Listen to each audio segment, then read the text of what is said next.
Assalamualaikum warahmatullahi wabarakatuh. Waalaikumsalam Kepada warahmatullahi yang terhormat, Bapak Jaka Septiadi selaku pengampu mata kuliah rekayasa perangkat lunak. Di sini Pak, di sini kami akan memaparkan hasil produk recruitment dokumen Kantindas. Sebelumnya izin memperkenalkan diri, saya Pipi Febriela. Kami dari kelompok 2, saya Pipi Febriela, ada Sinta Aulia, Narita Selvina, Nura Ihda, dan Azahra Salsabila. Untuk masuk pembahasan yang pertama ada latar belakang dan usulan solusi yang akan dijelaskan oleh rekan saya Nura. Baik, izin masuk semuanya. Nah, di sini saya akan menjelaskan latar belakang dan juga usulan solusi.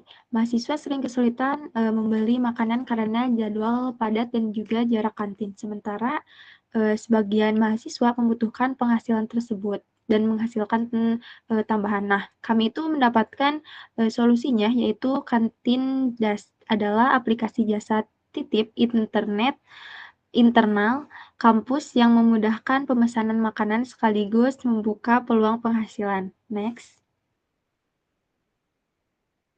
Nah, di sini juga ada visi Kantindas. Adalah produksi di bidang layanan digital kampus Micro Legison Service yang memberikan manfaat untuk memudahkan akses makanan bagi mahasiswa dengan keterbatasan waktu selama kegiatan perkuliahan.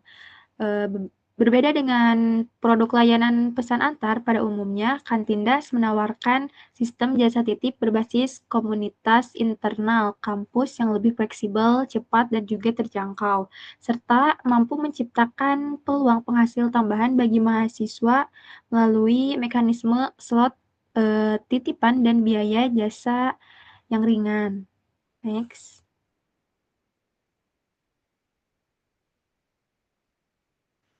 Selanjutnya ada analisis tujuan yang akan dijelaskan oleh saya sendiri. Untuk produk goals-nya ini sendiri itu menyediakan platform jasa titip internal kampus yang memudahkan mahasiswa dalam mendapatkan makanan secara cepat, praktis, dan juga terjangkau, sekaligus menciptakan peluang penghasilan tambahan bagi mahasiswa. Untuk problem to be solved-nya ini sendiri itu sulitnya mahasiswa mendapatkan makanan saat waktu kuliah terbatas karena jarak kantin yang jauh, jadwal padat, dan rasa malas untuk keluar kelas. Untuk proposed solution-nya ini, mahasiswa dapat memesan makanan melalui Kantindas dengan sistem jasa titip, di mana mahasiswa lain yang berada di kantin dapat membantu membelikan dan mengantarkan pesanan dengan biaya jasa.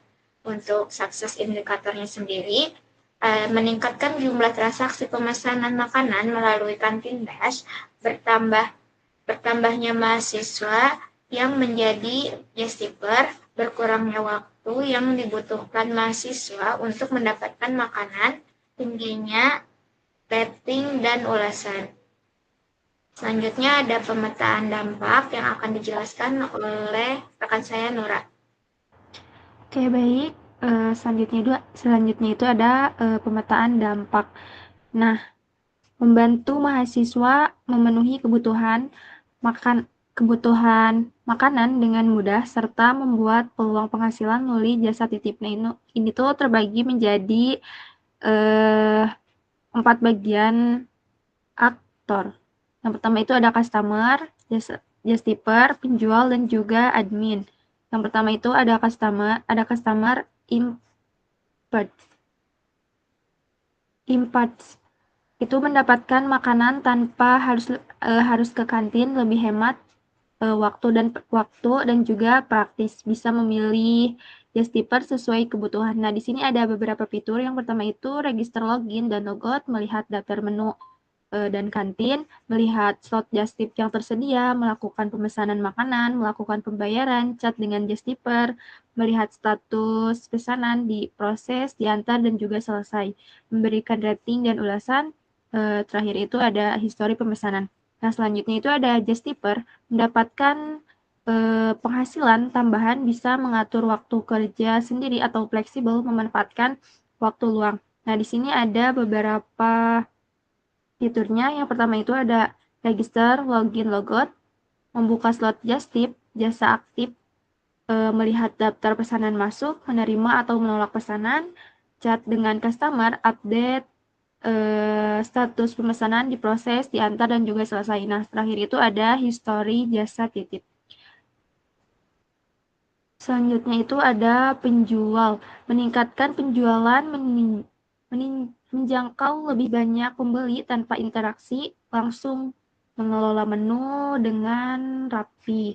Nah, di sini ada 3 fitur. Yang pertama itu fitur manajemen kantin, menambah dan mengubah menghapus menu, mengatur stok makanan. Nah, terakhir itu ada admin.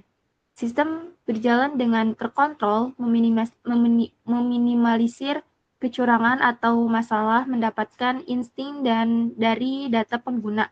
Nah, di sini ada 5 fitur. Yang pertama itu manajemen pengguna, lihat, blokir, dan juga verifikasi. Selanjutnya itu manajemen pesanan, monitor dan handle masalah. Selanjutnya monitoring aktivitas sistem, laporan transaksi, dan penggunaan. Terakhir itu ada notifikasi sistem penggunaan update peringatan. Cukup. Selanjutnya ada tujuannya sendiri itu dari Kantindas. Nah, untuk tujuannya sendiri ini dikembangkan untuk membantu mahasiswa mendapatkan makanan yang lebih cepat, mudah, dan praktis tanpa harus meninggalkan kelas di tengah aktivitas perkuliahan. Kami yakin kamu sudah berhasil jika sudah melihat 1 tahun pertama Kantindas dapat digunakan oleh lebih dari 3.000 mahasiswa di lingkungan kampus dengan rata-rata transaksi harian yang terus meningkat, serta terciptanya peluang penghasilan tambahan bagi mahasiswa sebagai just tipper. Untuk visi dan tujuannya ini sendiri, untuk visinya itu Kantindas ini menjadi platform layanan jasa titip internal kampus yang memudahkan mahasiswa dalam mengakses makanan secara cepat, praktis, dan terjangkau di tengah keterbatasan waktu kuliah, sekaligus membangun ekosistem komunitas yang saling membantu dan menciptakan peluang penghasilan tambahan bagi mahasiswa. Untuk tujuan dari visinya ini sendiri, yang pertama memiliki minimal 500 pengguna terdaftar atau mahasiswa dalam 6 bulan pertama. Yang kedua, meningkatkan jumlah transaksi pemesanan makanan melalui platform sebesar 20% dalam 6 bulan pertama. Yang ketiga, meningkatkan jumlah pengguna aktif atau just tipper dan customer sebagai 30% 6 bulan pertama. Dan yang keempat, menciptakan minimal 100 mahasiswa just tipper aktif dalam 6 bulan pertama. Dan yang terakhir, meningkatkan tingkat kepuasan pengguna dengan target rating rata-rata lebih dari sama dengan 4,5/5. Untuk selanjutnya ada produk backlog item yang akan dijelaskan oleh rekan saya Melita dan juga Azahra.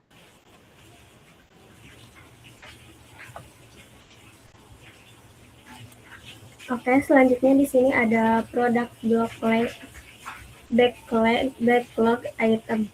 Yang pertama di sini ada fitur register. Nah, untuk indikator kriterianya yaitu penggunaan dapat mendaftar menggunakan email dan password. Selanjutnya ada fitur login. Untuk indikator kriterianya penggunaan dapat login menggunakan email dan password yang terdaftar. Selanjutnya ada fitur logout. Indikator kriterianya penggunaan dapat melakukan logout dari aplikasi. Dan selanjutnya ada fitur melihat daftar kantin. Indikator kriterianya customer dapat melihat daftar kantin yang tersedia di aplikasi. Selanjutnya ada fitur melihat daftar menu. Indikator kriterianya customer dapat melihat daftar menu yang tersedia di aplikasi. Selanjutnya ada fitur melihat daftar slot just tip. Untuk indikator kriterianya, customer dapat melihat daftar slot just tip yang tersedia di aplikasi. Selanjutnya ada fitur pemesanan makanan. Untuk indikator kriterianya, customer dapat melihat menu makanan atau minuman yang tersedia. Selanjutnya ada fitur pembayaran. Indikator kriterianya, customer dapat melihat metode pembayaran, transfer bank, e-wallet, dan lain-lain. Selanjutnya ada fitur chat dengan Justiper. Indikator kriterianya, customer dapat mengirim pesan ke Justiper. Selanjutnya ada fitur melihat status pesanan.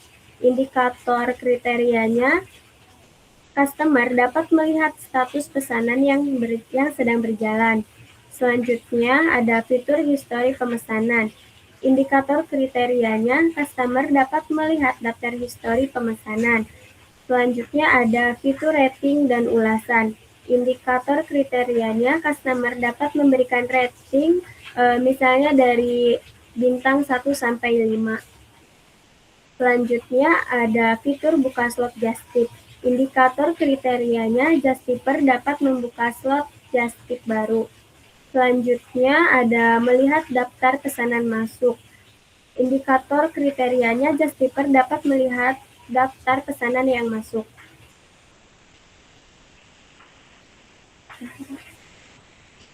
Oke, melanjutkan produk backlog item yang tadi, di sini ada fitur menerima atau menolak pesanan.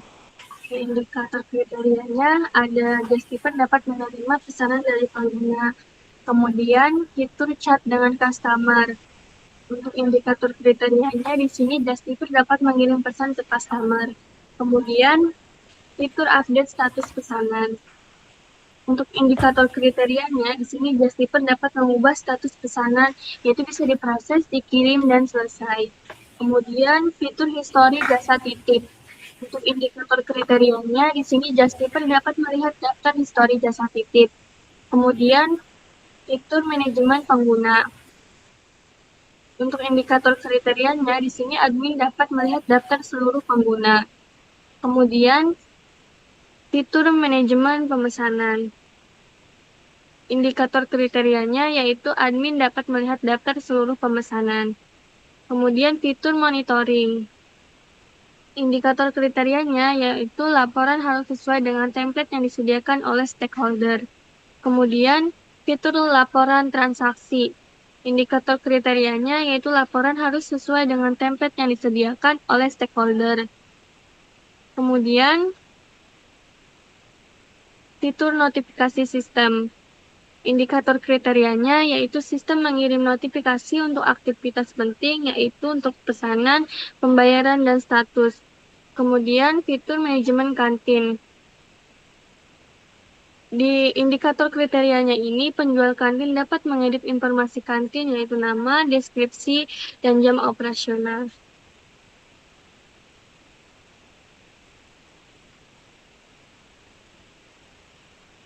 Untuk selanjutnya ada pembahasan flowchart yang akan dijelaskan oleh rekan saya, Melita.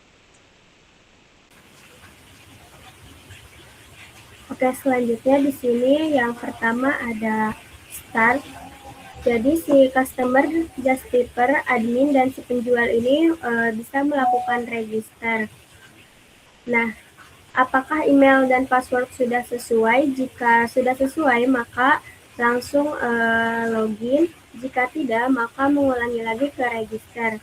Nah, jika sudah melakukan login, maka apakah email dan password sudah sesuai? Jika iya, maka untuk customer, Justiper, admin, dan si penjual ini masing-masing masuk ke dashboard-nya.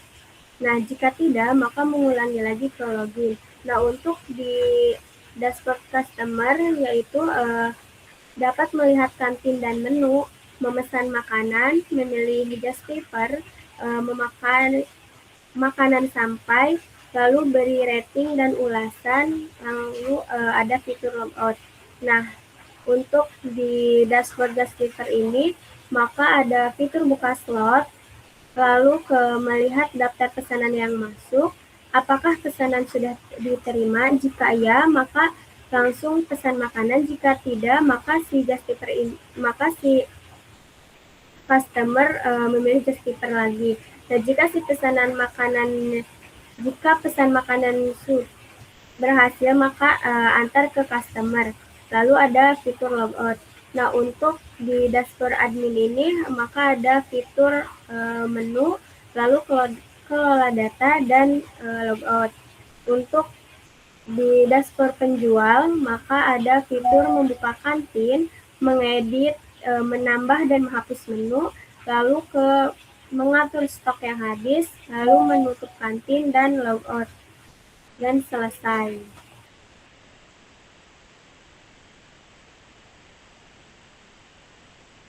Oke, untuk selanjutnya ada pembahasan use case diagram yang akan dijelaskan juga oleh rekan saya Melit.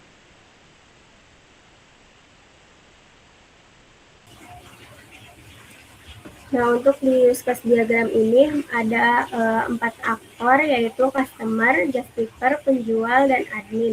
Nah, untuk di customer ini dapat melihat menu, memesan makanan, dan memberi ulasan. Untuk aktor justifier, maka dapat menerima pesanan, membeli, dan mengantar makanan. Untuk aktor penjual, maka dapat mengelola data dan memantau sistem. Untuk aktor admin, yaitu dapat mengelola kantin, menu, dan stok.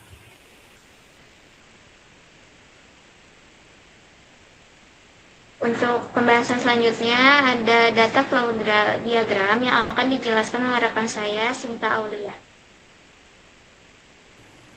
Oke, pada di FD level 0 ini atau konteks diagram, seluruh sistem direpresentasikan sebagai satu proses utama, yaitu sistem kantin das.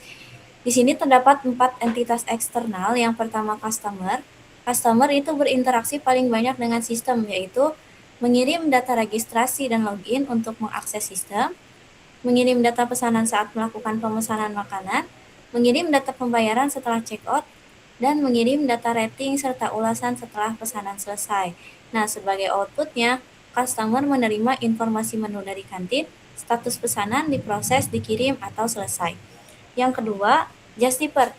Justifier ini berperan sebagai perantara pengambilan makanan, di mana dia menerima data pesanan masuk dari sistem, mengirim konfirmasi pesanan, terima atau tolak, dan mengirim update status pesanan. Yang ketiga, ada penjual kantin, berperan dalam menyediakan makanan.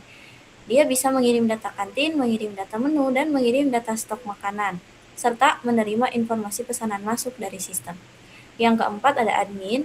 Admin ini bertugas untuk mengelola sistemnya, menginput dan mengelola data pengguna, mengelola data pesanan, serta menerima laporan dan aktivitas sistem. Jadi di level 0 ini menunjukkan bahwa sistem ini menjadi pusat dari semua aliran data antara aktor, tanpa melihat proses internalnya. Next. Selanjutnya pada di FD level 1. Yang di bawahnya, Pibi. Nah, pada di FD level 1 ini, proses utamanya itu dipecah menjadi beberapa subproses agar alur sistemnya itu menjadi lebih jelas. Yang 1.0 itu ada manajemen akun. Proses ini menangani registrasi dan login dari customer dan justifier, validasi data pengguna, dan penyimpanan ke data akun. Outputnya, data akun yang valid itu akan digunakan untuk proses yang lainnya. Lalu yang 2.0 manajemen pesanan, proses intinya itu menerima data pesanan dari customer, mengelola detail pesanan, mengirim status pesanan kembali ke customer. Dan di 2.0 ini terhubung dengan data akun serta data detail pesanan. Lalu 3.0 manajemen justif, proses ini mengatur slot justif, menghubungkan pesanan dengan justifier, mengirim data pesanan ke justifier. Lalu 4.0 manajemen kantin dan menu, proses ini itu menangani input data kantin dari penjual, input dan update menu, menyediakan data menu ke customer. Data-data itu disimpan di data kantin dan juga data menu. Selanjutnya 5.0 pembayaran, proses ini menerima data pembayaran dari customer, memproses transaksi dan mengupdate status pembayaran. Semua data itu disimpan di data pembayaran. Lalu ada 6.0 yaitu fitur chat, memfasilitasi komunikasi antar customer dan justifier, dan data chat itu disimpan di data store data chat. Lalu 7.0 rating dan ulasan, customer bisa memberikan feedback dan feedback itu disimpan di data rating. Nah, kesimpulannya, level 1 ini nunjukin pembagian fungsi sistem secara modular sehingga lebih mudah dipahami dan dikembangkan. Next. Selanjutnya ada di FD level 2, detail proses pesanan yang paling penting. Nah, di DFD level 2 ini memperdalam mengenai proses 2.0 yaitu manajemen pesanan. Di sini ada 2.1, melihat menu, customer meminta daftar menu, lalu sistem mengambil data dari data menu, setelah itu datanya ditampilkan ke customer. Lalu yang 2.2 membuat pesanan, customer memilih pesanan, lalu sistem menyimpan data dari customer itu ke data pesanan. Nah, data yang disimpannya itu seperti menu, jumlah, dan total harga. Lalu 2.3 memilih justifier. Customer memilih justifier yang tersedia, lalu sistem mengambil data dari data akun yang ada justifiernya. Jadi menghubungkan pesanan dengan justifier, seperti itu. Lalu 2.4 mengirim makanan. Data pesanan tadi itu dikirim ke justifier, lalu justifier mulai memproses pesanannya. Lalu 2.5 konfirmasi pesanan. Justifier memberi respon apakah pesanannya diterima atau ditolak. Jika ditolak, bisa pilih justifier lain. Lalu 2.6 update status pesanan. Status diperbarui secara berkala, seperti diproses, dikirim, dan juga selesai. Nah, status ini nantinya dikirim kembali ke customer. Lalu di 2.7 menyimpan histori. Semua transaksi disimpan dan digunakan untuk riwayat pesanan, analisis, dan juga laporan. Jadi di level 2 ini menunjukkan alur lengkap pemesanan dari awal hingga selesai secara rinci dan juga sistematis. Boleh di next?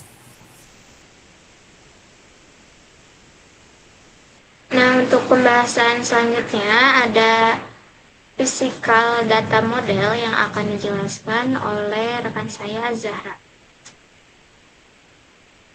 Oke, selanjutnya physical data model. Nah, di tabel yang pertama di sini ada tabel user dengan atribut yang pertama ini user ID sebagai primary key dengan tipe data varchar.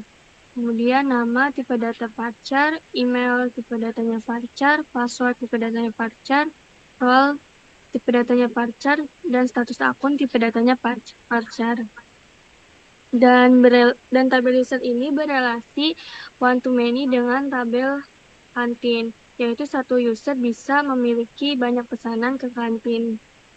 Kemudian tabel kantin dengan atributnya di sini yaitu kantin ID sebagai primary key dengan tipe data varchar, kemudian nama kantin tipe datanya varchar, lokasi tipe datanya varchar, dan penjual ID sebagai foreign key dengan tipe data varchar.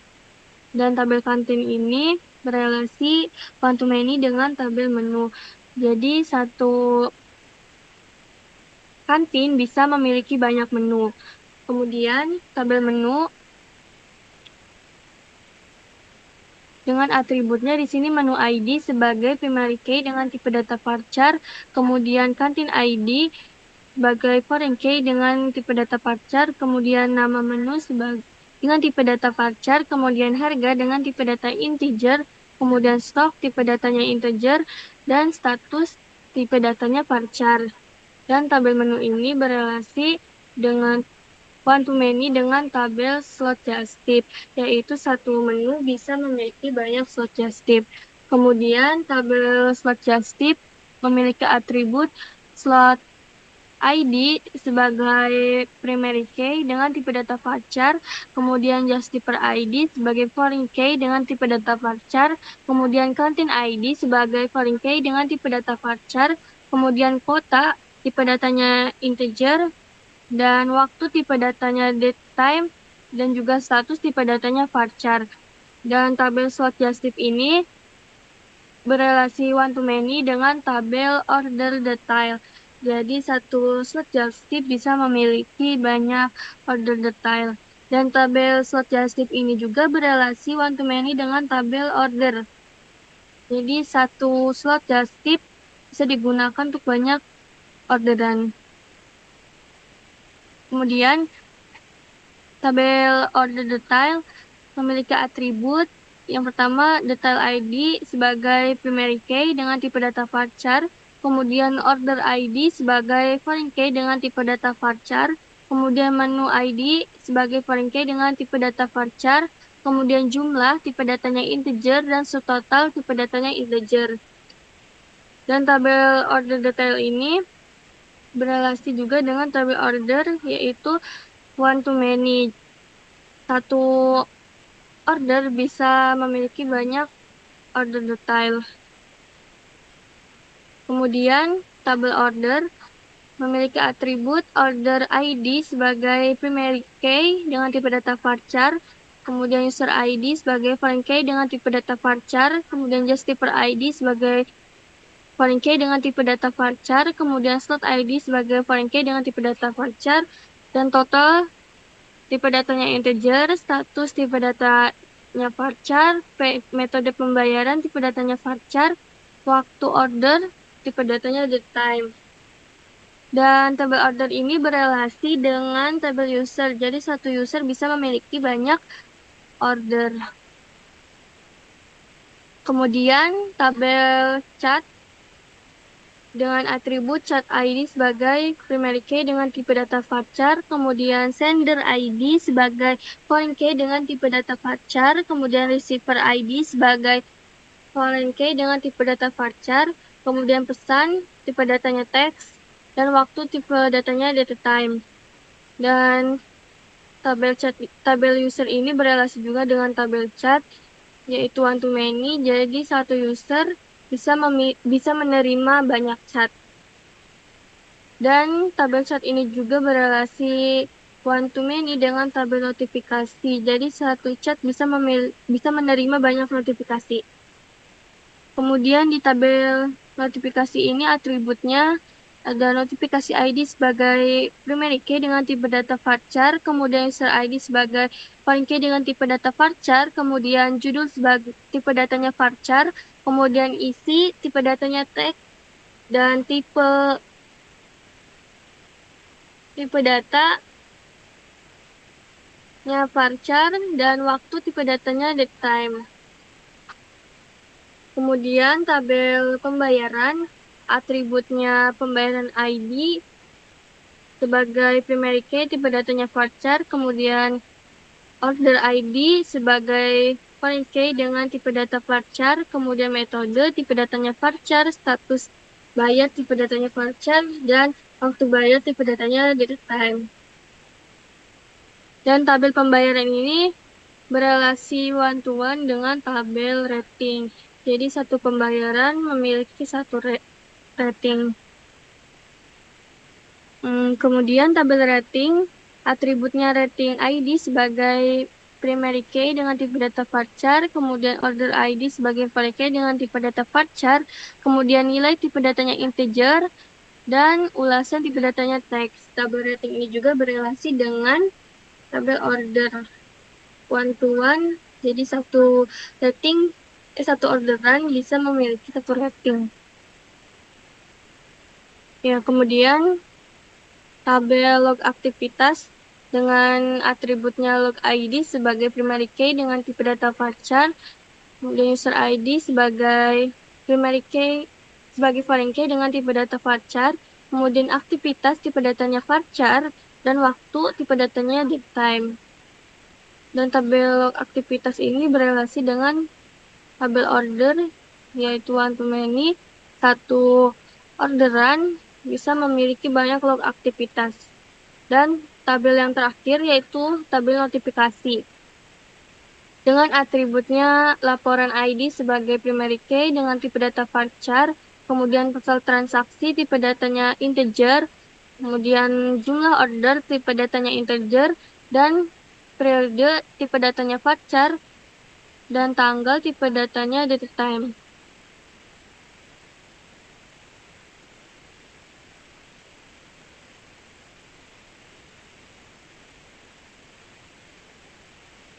Oke, untuk pembahasan dari materi kita, presentasi kita, kelompok 2, sekian, terima kasih. Kami dari kelompok 2 mengucapkan terima kasih. Mohon maaf jika ada kesalahan kata atau kurang lebihnya.